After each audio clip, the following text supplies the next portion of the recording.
मैं देख रहा हूं बड़ी संख्या में जो मंच के सामने भी हमें बहुत जिम्मेदार नेता दाईं तरफ से लेकर के बाईं तरफ, और जहां मैं मंच के इधर देख रहा हूं बहुत बड़े पैमाने पर हमारे जिम्मेदार नेता कार्यकर्ता इस चुनावी जनसभा में उपस्थित, हमारे आदरणीय बुजुर्ग, माताएं, बहनें, बड़ी संख्या में नौजवान साथी और पत्रकार बंधु, मैं सबसे पहले कटहरी विधानसभा के और अम्बेडकर नगर के अपने सभी कार्यकर्ता नेताओं का बहुत बहुत धन्यवाद और आभार प्रकट करना चाहता हूं। मैं सबसे पहले आपके साथ साथ और आपके आसपास जहां समाजवादी पार्टी ऐतिहासिक वोटों से जीती थी, मैं जहां अपने सभी कार्यकर्ताओं का धन्यवाद देता हूं,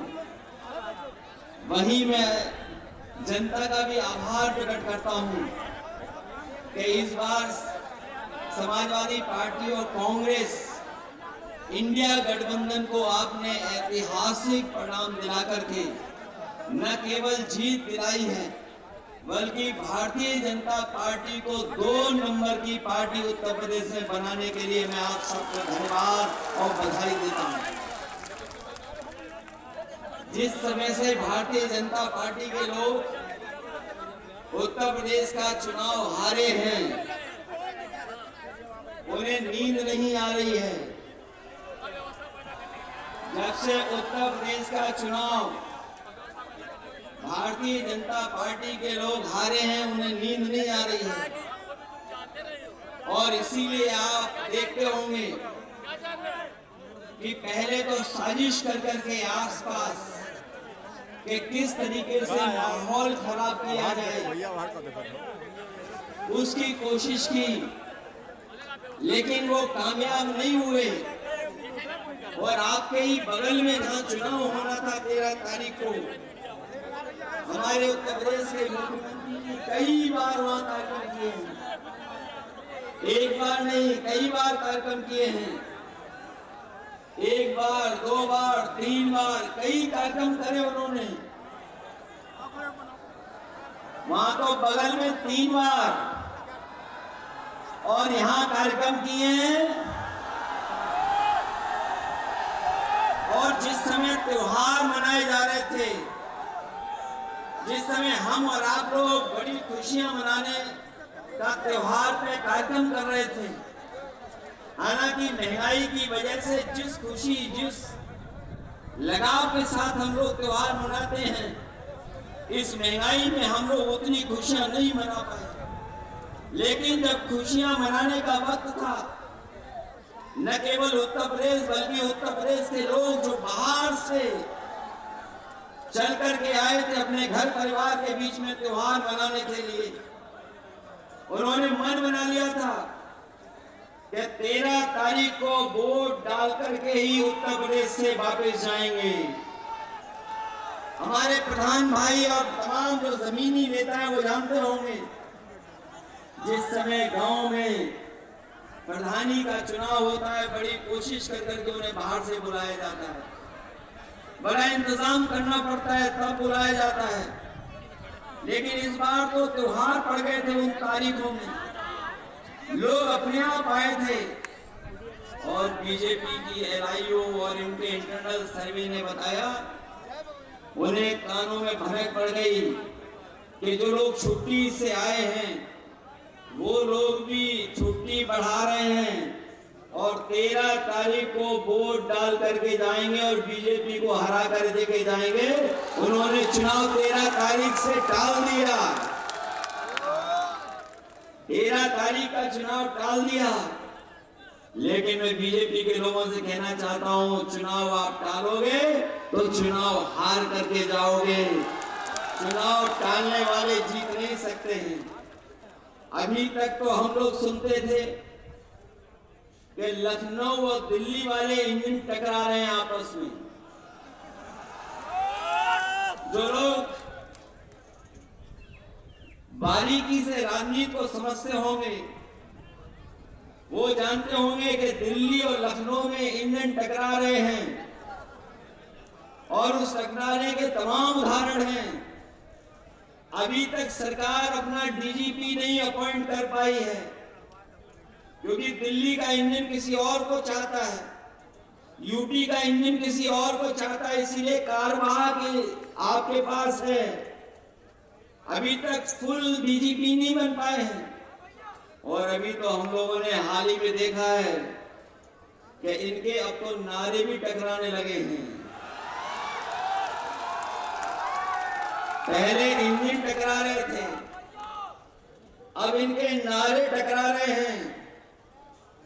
और सच्चाई तो ये है कि जो लोग समाज में अपने नारे के माध्यम से बारूद बिछा रहे थे, उन्हें खुद पता लग गया है कि उनकी कुर्सी हिलाने के लिए लोग कुर्सी तक सुरंग बना रहे हैं।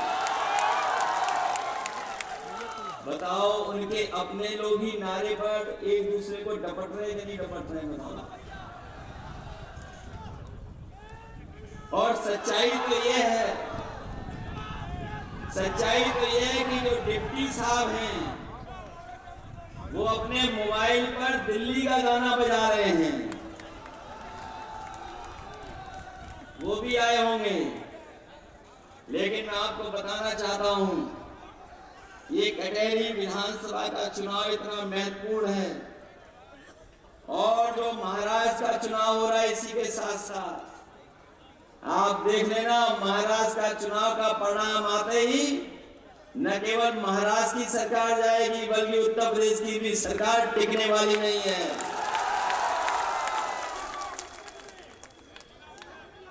ये टिकने वाली नहीं है। इसीलिए जो लोग नारा दे रहे थे, ये नारा जो दिया गया था बांटो और काटो वाला, ये नारा अंग्रेजों से सीख करके आए थे। ये अंग्रेजों ने कभी नारा दिया था डिवाइड एंड रूल।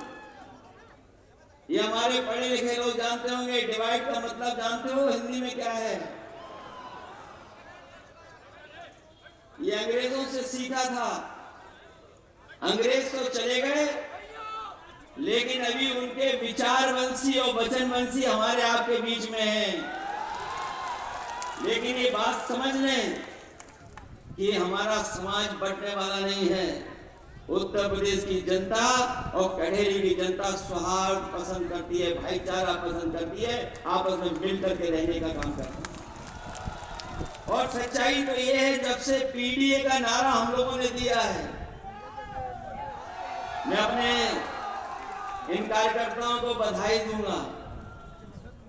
ये सरकार वाली गलती न करें।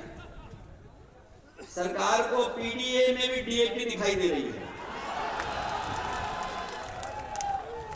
कैसी सरकार है सोचो आप। उन्हें पीडीए में भी डीएपी दिखाई दे रही है। पीडीए को कुछ नहीं दिया, अब डीएपी भी छीन ली किसानों से। अभी तक तो हम कहते थे ये बोरी में चोरी कर रहे हैं, अब तो पूरी की पूरी बोरी उठा ले जा रहे हैं।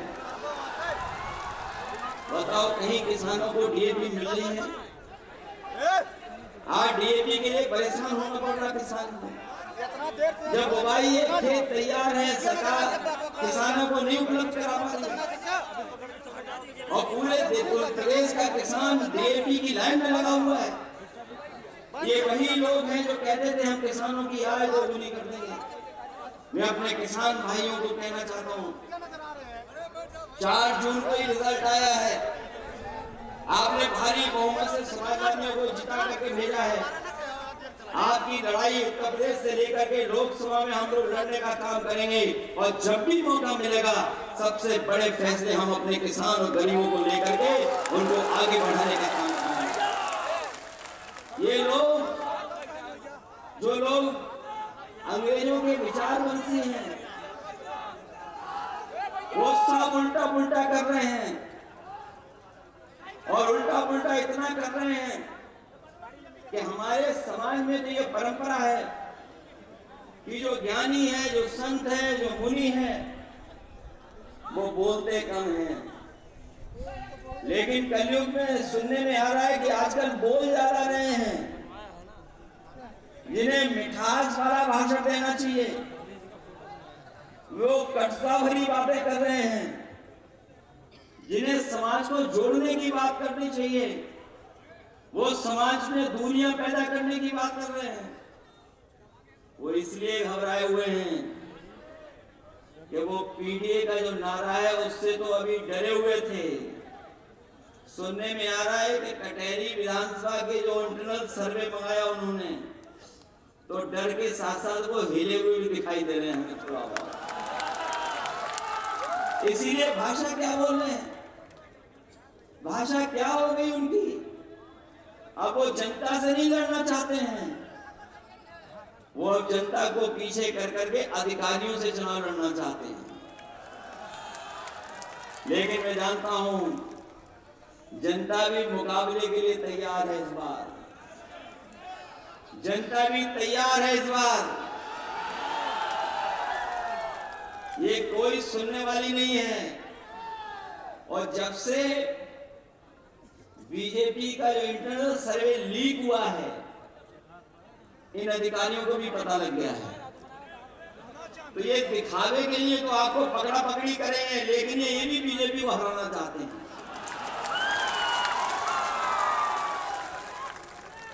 ये दिखावे की पकड़ा पकड़ी कर रहे हैं, ये दिखावे का पकड़ा पकड़ी कर रहे हैं, इसीलिए आपको डरा रहे हैं, धमका रहे हैं।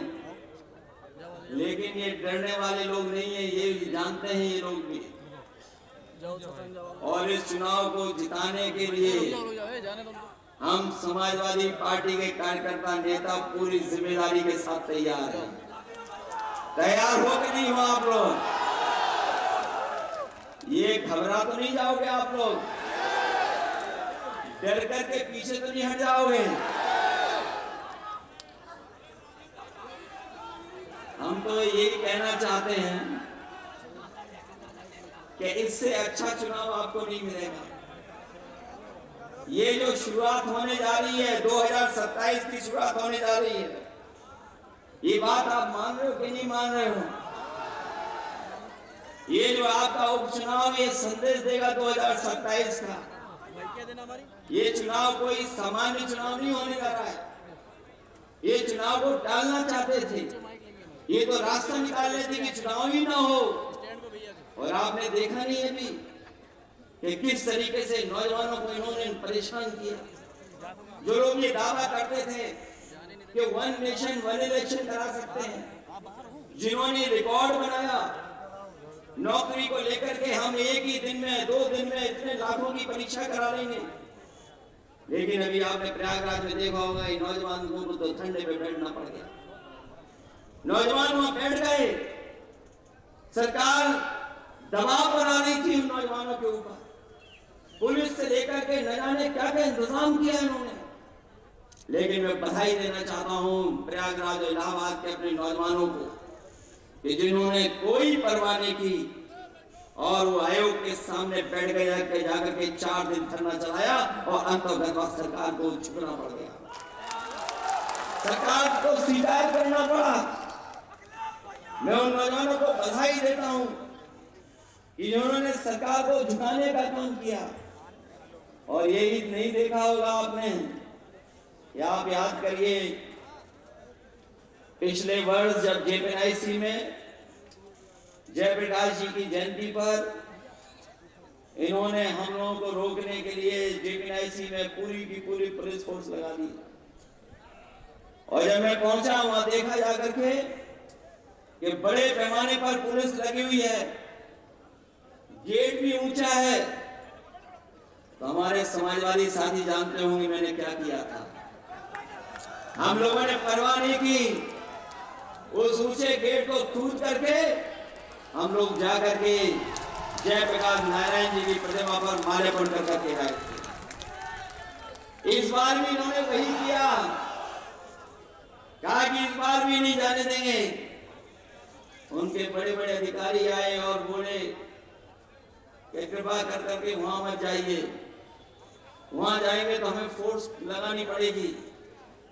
तो मैंने कहा कि ऐसा करिए, अब आप प्रतिमा यहीं ला करके हम लोग माल्यार्पण करेंगे। और गलती से मैं ये कह गया मैंने कहा कि जब तक प्रतिमा पर आप लोग ये लगा करके रखोगे टीन शेड, और जिस दिन हटेगी टीन शेड उसी दिन हम बाउंड्री कूद करके जाकर के माल्यार्पण कराएंगे, और उसका परिणाम वो अभी भी वहां टीन शेड लगी हुई, अभी भी टीन शेड नहीं था। ये लोग डरे हुए लोग हैं, घबराए हुए लोग हैं, क्योंकि जनता के लिए जो फैसले लेने थे वो ये नहीं लिए। ये डबल इंजन की सरकार, दिल्ली लखनऊ की सरकार ने मिलकर के मुनाफाखोरी कर करके हमारी महंगाई बढ़ाने का काम किया। आज जो बाजारों में महंगाई दिखाई दे रही है, जिस समय त्योहार के समय हमें खुशी मनानी चाहिए थी, त्योहार के समय पर चीजों को सस्ता होना था, लेकिन इस सरकार की गलत नीतियों के कारण, चंदा वसूली के कारण और मुनाफाखोरी के कारण आज हर चीज महंगी नजर आ रही है। न केवल हमारी आपकी जरूरत की चीजें महंगी हैं, बल्कि हमारा किसान भाई जानता होगा बिजली का बिल कितना देना पड़ रहा है। हमें याद है उत्तर प्रदेश में बिजली बनाने का कारखाने लग गए थे, बिजली कैसे पहुंचे उसके लिए सब स्टेशन बन गए थे, लेकिन ये सरकार आज बिजली सस्ती नहीं उपलब्ध करा पा रही। हमें दुख इस बात का है कि हमारी स्वास्थ्य सेवाएं सब बर्बाद कर दी। आज अगर गरीब जाना चाहे अस्पताल में जो इलाज मिलना चाहिए इलाज नहीं है, दवाई नहीं है, और जो एम्बुलेंस का इंतजाम भी किया था वो भी एम्बुलेंस खराब कर दी इन्होंने। आज अगर फोन कर करके एम्बुलेंस मंगाते हैं तो समय लगता है, और अगर अस्पताल पहुंच भी गए तो इलाज और दवाइयां नहीं है। आज पूरा चौपट कर दिया अस्पताल इन्होंने। आपके अम्बेडकर नगर में मेडिकल कॉलेज बना है, लालजी वर्मा जी खड़े हैं, जानते होंगे मेडिकल कॉलेज बनाने में कितना बजट लाया जाता है। इनके प्रयासों से और उस समय की सरकार में मेडिकल कॉलेज बना, लेकिन मेडिकल कॉलेज को बर्बाद करने का काम कौन कर रही है? सरकार कर रही है। आज गरीब को इलाज के लिए कहीं और जाना पड़ रहा है। और आज जब हम लोग मिले हैं, बात कर रहे हैं, जिस तरह गोरखपुर में बिना ऑक्सीजन की वजह से बच्चों की जान चली गई थी, झांसी में वही देखने को मिला है। एक शॉर्ट सर्किट, एक मेंटेनेंस न होने की वजह से और सरकार की नाकामी की वजह से गरीब परिवारों के 10 बच्चों की जान चली गई। कई लोग झुलस गए उसमें, उनका नुकसान बढ़ा हुआ है। आखिर का जिम्मेदार कौन है? सरकार जिम्मेदार है। इसलिए हम आपसे निवेदन करने आए हैं, इस सरकार ने हर चीज को चौपट कर दिया है, बर्बाद कर दिया है। ये लोग सोचते हैं कि जनता दबाव में वोट दे देगी, डर करके वोट दे देगी। हम इनको बताना चाहते हैं, ये बाबा साहब भीमराव अम्बेडकर जी का दिया हुआ अधिकार है, एक वोट का। ये एक वोट का अधिकार उनका दिया हुआ है, जिसकी वजह से हमारा लोकतंत्र मजबूत दिखाई दे रहा है। अगर आप हमारे अधिकार को छीनोगे, इस अधिकार को बचाने के लिए हमें कुछ भी करना पड़ेगा तो हम कर करके दिखाएंगे और हम वोट कर करके आएंगे। इसलिए हम आपसे विशेष अपील करने आए हैं। ऐसा तो नहीं कि अगर एक बार रोक दें तो वोट डालने नहीं जाओगे आप। मैं इसलिए अपील करना चाहता हूं, अगर एक बार रोके तो घूम करके दोबारा जाना, और अगर दोबारा रोके तो तीसरी बार जाना, और तब तक जाते रहना जब तक आप अपना वोट का अधिकार, वोट डालने का काम न कर हुआ। और जहां तक सवाल हमारे पुलिस के अधिकारियों का सुना है, जिला अधिकारी जी रिटायर होने जा रहे हैं। सुना है कि जिला अधिकारी जी रिटायर होने जा रहे हैं। हम लोग लखनऊ में बैठ करके भी देख रहे हैं कि वो जिला अधिकारी कम लग रहे हैं, वो भारतीय जनता पार्टी के जिला अध्यक्ष ज्यादा लग रहे हैं। और लग तो ये भी रहा है कि उनकी इच्छा ये कि वो भी चुनाव लड़ लें। हम तो उनसे कहेंगे, कहां बीजेपी का चक्कर काटोगे आप टिकट के लिए?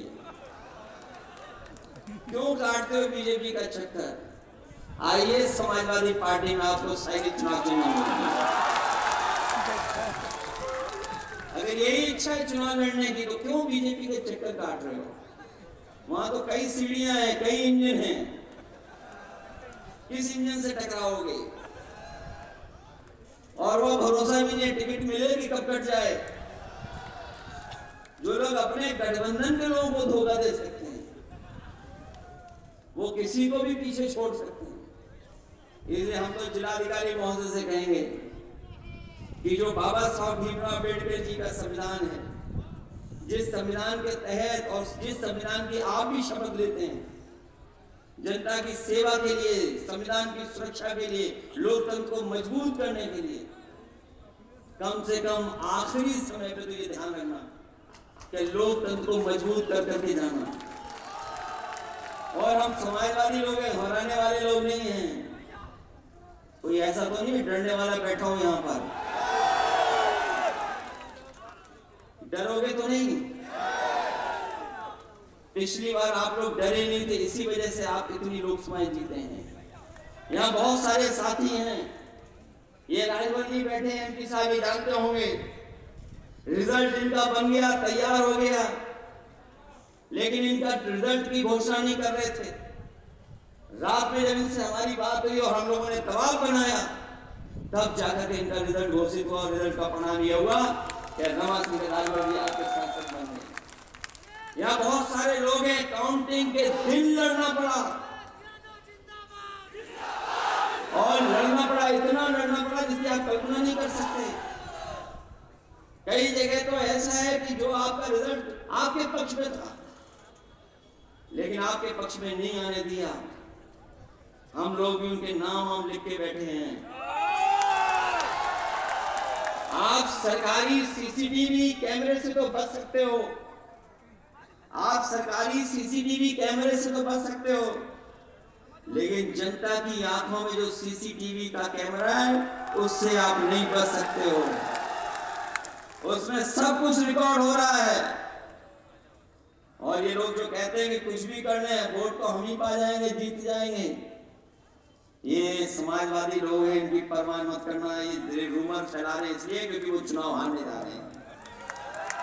इसलिए मैं आपसे विशेष निवेदन करने आया हूं, क्योंकि हमें सड़क से चलना पड़ गया, हमें हेलीकॉप्टर से आना था। जहां से हेलीकॉप्टर चलना था वहां मौसम नहीं था ऐसा कि उड़ सके।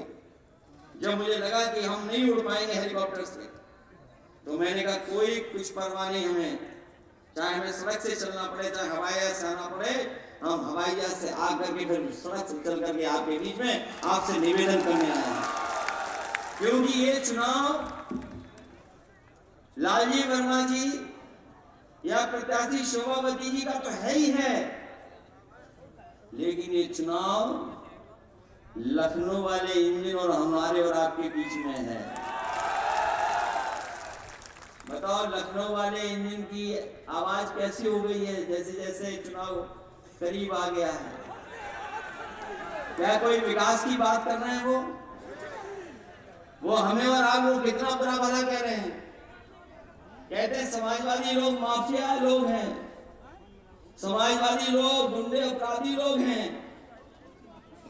और नाना ने क्या क्या बोलते हैं, सारे माफिया हमारे पास है बता रहे हैं।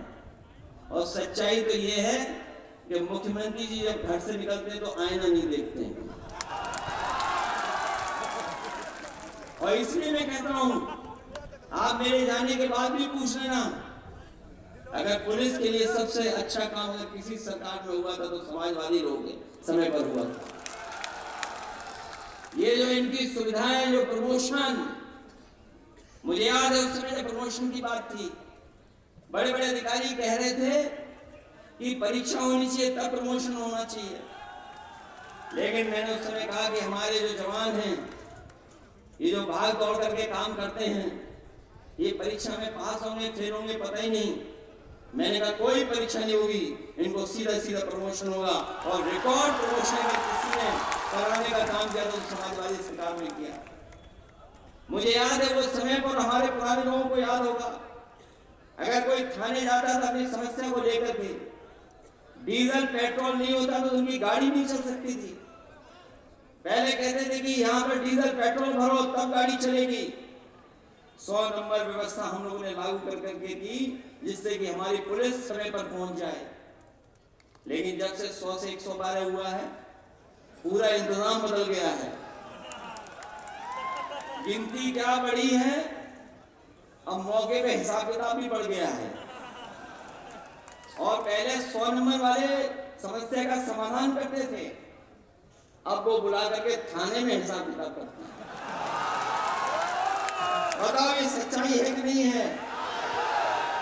और 50 में पायदान पे जो था अधिकारी वो सबसे ऊपर है। जो अच्छे अधिकारी हैं वो अंदर ही अंदर वो भी सुरंग खोद रहे हैं। ये जानकारी हमें कहां से मिल रही है? वही अधिकारी जिनको डिमोरलाइज किया जा रहा है, जिनको पद मिलना था, पद नहीं मिलकर के उन्हें नीचे दबाया जा रहा है, वो भी आपकी सरकार का इंतजार कर रहे हैं कि कब समाजवादी सरकार आएगी तब हमें भी जनता की सेवा करने का मौका मिलेगा और जिन्होंने अन्याय किया उनके खिलाफ कार्रवाई करने का मिलेगा। वैसे हमारे तमाम लोग जानते होंगे, गोरखपुर वाले लोग जानते होंगे, बड़े लोगों की फाइल हमारे पास भी आई थी। वो गलती हमारी है कि हमने फाइल पर साइन नहीं किया। इसलिए हम चाहते हैं कि हमें मत बदलो भाई, हमें भी शरीफ रहने दो, अपने जैसा मत बनाओ। और सरकारें तो आती जाती हैं, सरकारें आई चली गई, लेकिन कम से कम हमें इंस्टीट्यूशन को अच्छा बनाना चाहिए, लोकतंत्र को अच्छा बनाना चाहिए, व्यवस्था के प्रति भरोसा बढ़ना चाहिए। सबसे बड़ा नुकसान अगर भारतीय जनता पार्टी ने कोई किया है तो ये जो व्यवस्था है उसका नुकसान करने का काम किया। इसलिए मैं आपसे निवेदन करना चाहता हूं कि लाइन में लग करके वोट देना। अगर नोटबंदी पे लाइन में लग सकते हो तो बताओ वोट डालने के लिए लाइन में लगोगे कि नहीं लगोगे? डीएपी के लिए लाइन में लगना पड़ रहा है आपको। कम से कम डीएपी का गुस्सा तो निकालो इन पर। और अपने नौजवानों से कहना चाहते हैं नौकरी रोजगार भी मिलेगा और अग्निवीर जैसी व्यवस्था हम कभी स्वीकार नहीं कर सकते। ये जो आधी अधूरी नौकरी वाला है मामला, ये हम लोग कभी स्वीकार नहीं कर सकते। जब भी समाजवादी लोगों को मौका मिलेगा हम लोग पक्की नौकरी दिलाने का काम करेंगे, जिससे फौज की पक्की नौकरी हो। इसे मदद करिए आप सब लोग। बताइए इस चुनाव में मदद करोगे सब लोग? ऐसा उपचुनाव नहीं देखा होगा आपने कि पूरी सरकार लगी हो चुनाव हराने में, इंतजाम करने में, और वो भी किन से लड़ रही? वो समाजवादियों से घबराई हुई है। ये बात तो मानते हो आप कि समाजवादियों से घबराए हुए हैं? कभी पूरी फौज लगाई हुई है उन्होंने। न जाने कितने विधायक होंगे और लोग भी घूम रहे होंगे, मंत्री भी आगे जा रहे होंगे। इसे घबराओगे तो नहीं आप लोग? इसे मदद करिए, आप लोग चुनाव जिताइए। मुझे पूरा भरोसा है कि जिस समय आप लोग वोट डालेंगे तो यहाँ पर शोभापति जी ऐतिहासिक वोटों से जीत करके जाएंगे। इन्हें जिताइए और मदद करिए। समीकरण आपके पक्ष में है, इससे अच्छा समीकरण आपको नहीं मिलेगा। इन्हें पीडीए की लड़ाई को भूलना मत। पीडीए लोग सकारात्मक हैं, एनडीए के लोग नकारात्मक हैं। इनकी नकारात्मक सोच ही है जिसकी वजह से इस तरह के दावे बना रहे हैं। इसलिए पीडीए और समाजवादियों को जिताने का काम करना, यही मैं आप सबसे निवेदन कर रहा हूँ। मुझे पूरा भरोसा है कि आप सब लोग मिलकर के इस चुनाव को जिताने का काम करोगे। बहुत बहुत धन्यवाद और बहुत बहुत आभार व्यक्त करता हूँ।